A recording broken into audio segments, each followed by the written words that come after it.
L'image est saisissante, celle du long échange entre Paul Biya et Ferdinand Ngongo, le secrétaire général de la présidence de la République, après la descente d'avion du chef de l'État de retour de Genève en Suisse.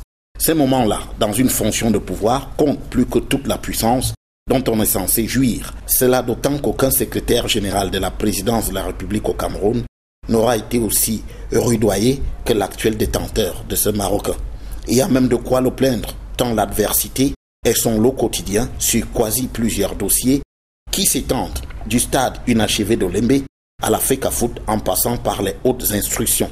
Dans un contexte où la transition politique est appelée de tous les vœux, jouer les fusibles pour Paul Biya est donc risqué. Les coups pleuvant de toutes parts, y compris de son propre camp.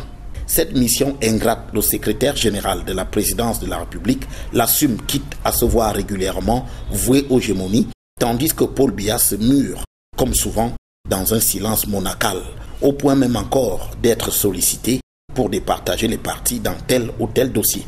Au vu de cette situation, un tête-à-tête entre le chef de l'État et son lieutenant, sous le regard de tous les contenteurs de celui-ci, vaut tous les discours et surtout contribue à redonner de l'aura à ce secrétaire général honni, mais qui reste en place avec le plus long bail à cette fonction, 12 ans au total.